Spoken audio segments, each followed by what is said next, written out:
नमस्कार, आपलं स्वागत आहे आयकॉन स्टील प्रस्तुत बिल्ड आयकॉन या उपक्रमामध्ये. आज आम्ही आलो जत सांगलीमध्ये आणि माझ्यासोबत आहेत यंग इंजिनियर महेश कोळीजी. ते मागच्या काही वर्षांपासून या फील्डमध्ये अतिशय उत्तमरित्या काम करतात. काही रेसिडेन्शियल कमर्शियल प्रोजेक्ट्स त्यांनी आजपर्यंत पूर्ण केलेले आहेत आणि काही अपकमिंग सुद्धा आहेत. त्यांच्या या सगळ्या प्रवासाबद्दल, अनुभवाबद्दल आपण बिल्ड आयकॉन या प्लॅटफॉर्मवर त्यांच्याशी गप्पा मारणार आहोत. सगळ्यात आधी गप्पांना आपण सुरुवात करूया. ते म्हणजे तुमचा शैक्षणिक प्रवास कसा होता? म्हणजे तुमची शाळा कुठली होती, मग कॉलेज कुठलं होतं आणि सिव्हिल इंजिनिअरिंग या स्ट्रीमकडे येण्याची तुमची प्रेरणा कोणाकडून मिळाली? इन्स्पिरेशन कोण होतं? काय सांगाल? प्रथमतः माझं 10वी पर्यंत शिक्षण जतमध्ये जत हायस्कूल जत ह्या शिक्षण संस्थेत झालं. त्यानंतर 12वी सायन्स हे SRVM मधून 12वी सायन्स केलं. तिथून 12वी सायन्स केल्यानंतर मित्रांसोबत अटॅचमेंट झाली होती चांगली. मित्रांनी जे फील्ड घेतलं त्यांच्यासोबत जाऊन ते फील्डच पुढं कंटिन्यू करायचं. अच्छा. ह्या हेतून मी सिव्हिलमध्ये आलो. ॲक्च्युली माझी फील्ड ही मला वेगळी जायची होती. मला PSI व्हायचं होतं ॲक्च्युली. बापरे! बरं. PSI व्हायचं होतं, पण मी ह्या फील्डमध्ये गेलो परंतु पुढे गेल्यानंतर ते शिक्षण पूर्ण होत गेलं. वेळेत सगळं शिक्षण पूर्ण झालं. झाल्यानंतर एक 3-4 वर्षाचा सांगलीमध्ये मोहिते आणि मोहिते कन्स्ट्रक्शन सन्समध्ये 3 वर्ष आपण जॉबही केला. जॉब करत असताना कलेक्टर बिल्डिंगची साईट आहे तिथं 1.5 वर्ष आपण काम केलं. मोहिते कन्स्ट्रक्शनच्या अंडरखाली सेवासदन हॉस्पिटलच्या बांधकामचं काम देखील आपण केलं. तिथं 3 वर्षाचा एक्सपिरियन्स घेऊन आपण परत जतमध्ये येऊन सेटल झालो. परत जतमध्ये येऊन आपण स्वतःचा परत कन्स्ट्रक्शन लाईनमधला बिझनेस चालू केला. कारण स्टार्टिंगला आपल्याला एका मित्राकडून त्याच्या बिल्डिंगच्या कामासाठी हे मिळालं होतं की त्यांनी काम करा म्हणून आपल्याला अप्रोच दिला होता. त्यातूनच आपल्याला आपला बिझनेसचा स्टार्टअप मिळाला आणि आपण इथं बिझनेस हा स्टार्ट केला.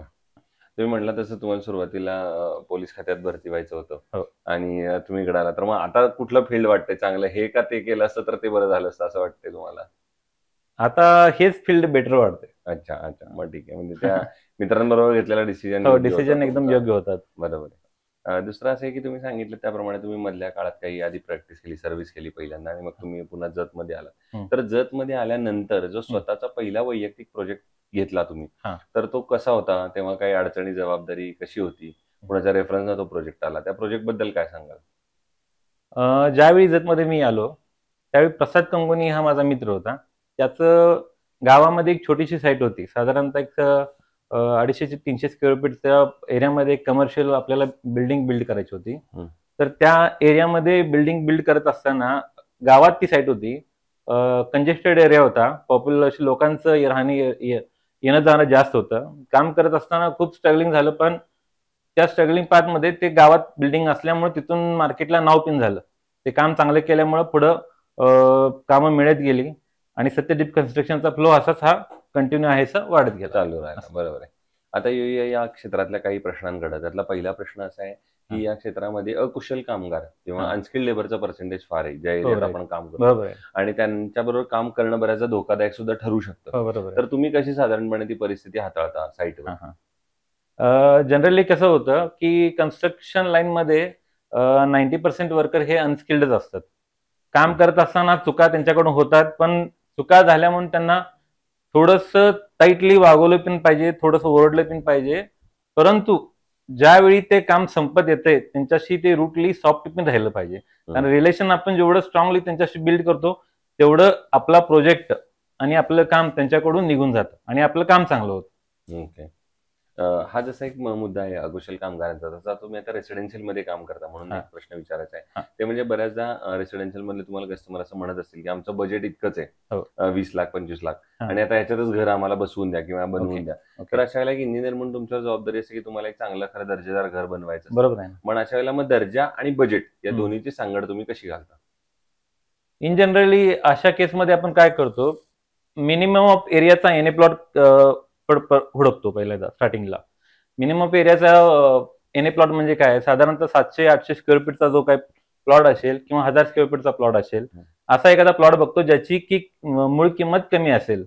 मग त्या प्लॉटवरती त्यांचं जे काय असेल ते बांधकाम परमिशन काढून त्यांना जे 25 लाखाचं त्यांचं बजेट आहे त्याला कसं ओव्हर एस्टॅब्लिश करून 30 लाखापर्यंत आपल्याला नेता येईल हे पण बघतो. कारण 25 लाखापर्यंत घर बांधकाम करून द्यायचं म्हणलं की आता पॉसिबल नाहीये.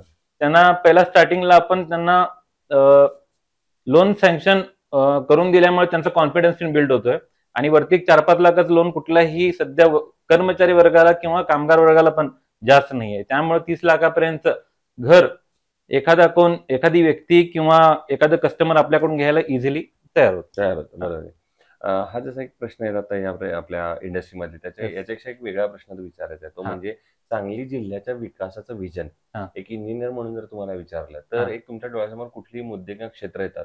फॉर एक्झाम्पल पुढच्या 10-15 वर्षात जर सांगलीला पुण्या मुंबई सारखं पुढे घेऊन जायचं असेल पूर्ण जिल्ह्याला, तर कुठल्या सेक्टरवर आता काम करण्याची जास्त गरज आहे असं तुम्हाला वाटतं? इंजिनियरच्या नजरेतून काय वाटतं तुम्हाला? ऍक्च्युली सांगली तसे मी 10 वर्ष काढलेत.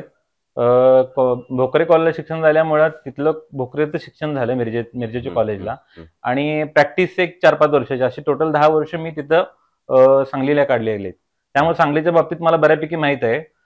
ऍक्च्युली सांगलीमध्ये सांगलीचा जो एरिया आहे असा प्लेन्ड सरफेस एरिया आहे, तो काय असा डोंगराळ एरिया नाही आहे.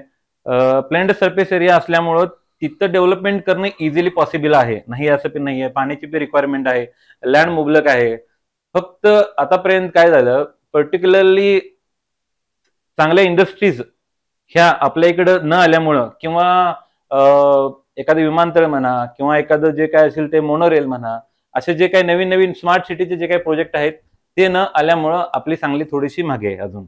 मग तसे ते स्मार्ट सिटीचे प्रोजेक्ट असतील, स्मार्ट सिटीचे प्रोजेक्ट जे काय असतील, मोनोरेल असेल किंवा विमानतळ असेल किंवा नवीन एखादी आयटी सेक्टरची आयटी सेक्टरची एखादी कंपनी असेल, अशांनी पण सांगलीमध्ये हे केलं पाहिजे. पण अशा वेळेला मग शासनानं काय पावलं उचलली पाहिजेत असं तुम्हाला वाटतं? जसं तुम्ही म्हणतात मोनोरेल आहे, मेट्रो आहे किंवा आयटी कंपनी आल्या पाहिजे, तर मग शासनानं काय पावलं उचलली पाहिजे त्या सगळ्यावर?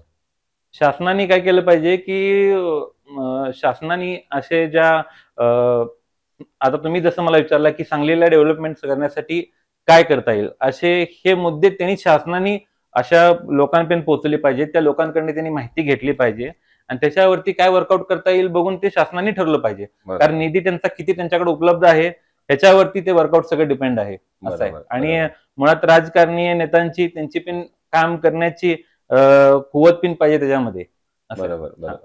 हा जसा एक प्रश्न आहे तसा आता एक दुसरा प्रश्न विचारायचा ते म्हणजे या क्षेत्रात तुम्ही एवढे वर्ष काम केलं तर एखादा आयकॉनिक प्रोजेक्ट तुमचा सांगू शकाल का, की जो करताना तुम्हाला एक स्वतःला एक आनंद समाधान वेगळं मिळालं, त्या प्रोजेक्टमुळे तुमचं नाव झालं, ओळख झाली, असा एखादा प्रोजेक्ट? जतमध्ये असा मी एक प्रोजेक्ट केलेला आहे. तसे रोसेसचे आपले आतापर्यंत जतमध्ये 5 कॉलनी आपण तयार केलेले आहेत. एक पुणेकर्स कॉलनी, दुसरी केंद्राई कॉलनी, तिसरी शिवसाई कॉलनी, 5वी जी आहे ते साई गणेश कॉलनी. ह्या टोटल कॉलनीमध्ये आपण स्वतंत्र प्लॉट घेऊन, स्वतंत्र बंगलो बांधून, स्वतंत्र बोर, मोटर, कंपाऊंड याचे प्रत्येकाची प्रोव्हिजन देऊन बंगले आपण स्वतंत्र करून विकलेले आहेत. म्हणजे अगदी पुण्या मुंबई सारखे बंगले रेडी करून आपण कस्टमरला दिलेले आहेत आणि कस्टमर पण सॅटिस्फाय आहेत त्याच्यामध्ये. त्याच्यात काम करत असताना मला एक प्रोजेक्ट म्हणजे मला थोडासा हे झाला की माझा इन्स्पिरेशन ठरला. शिवसाई कॉलनी म्हणजे विजापूर रोडला एक कॉलनी आहे. ऍक्च्युली ते कॉलनी करत असताना मी ज्या व्यक्तीला सांगितले की बाबा मी तो प्रोजेक्ट घेतलेला आहे, 99.99% प्रत्येक लोकांनी म्हणलं की तू तिथे फेल जाशील. फक्त मी 0.01% तिथं होतो की मी माझ्या डोक्यात होतं की तो प्रोजेक्ट मी सक्सेसफुल करून दाखवणार. आणि तो प्रोजेक्ट मी 1.5 वर्षात तिथे 25 बंगले बांधून विकले आणि चांगले कस्टमर घातले. आज त्या एरियामध्ये जिथं कुठं प्लॉटचा रेट 800 रुपये होता, त्या एरियामध्ये प्लॉटचा रेट 1250 ते 1300 रुपये. तुमचा तो कॉन्फिडन्स पॉईंट काय होता की ज्याच्या गट फिलिंगवर तुम्हाला असं वाटत होतं? स्टार्टिंग पासूनच कसं होतं, सिव्हिल मध्ये आल्यापासूनच काहीतरी वेगळं करायचं लाईफमध्ये. हे झालं ना, हे संपलं, आता ह्याच्या पुढे काहीतरी वेगळं करायचं. हे इन्स्पिरेशन पहिल्यापासूनच आहे आणि म्हणजे डेडिकेशन आणि माझं हेच आहे. तसं पहिल्यापासूनच की वाटतं की बाबा काहीतरी नवीन करावं, रिस्क घ्यावा, रिस्क घेतल्याशिवाय काय होणार नाहीये. रिस्क घेतलं तरच पुढे काहीतरी वर्कआउट होईल, नाही तर ह्याच्यातच राहील. या हेतून प्रत्येक वेळी रिस्क घेत जातो आणि सक्सेस होत जातो. त्यामध्ये दुसरं असं विचारायचं, कन्स्ट्रक्शन मध्ये जेव्हा स्टील निवडायची वेळ येते तेव्हा तुम्ही कसं स्टील निवडता? म्हणजे काय पॅरामीटर्स त्याचे बघता आणि मग ठरवता की हे स्टील चांगलं आहे? ऍक्च्युली स्टीलचं कसं असतं माहितीये का, स्टीलचं ओव्हरवेट असणं हे स्टीलसाठी बाद असतं. ISO स्टँडर्ड नुसार प्रत्येकाची डायमीटर दिलेले असतात, त्याचे गेज दिलेले असतात, गेज डिस्टन्स दिलेले असतात.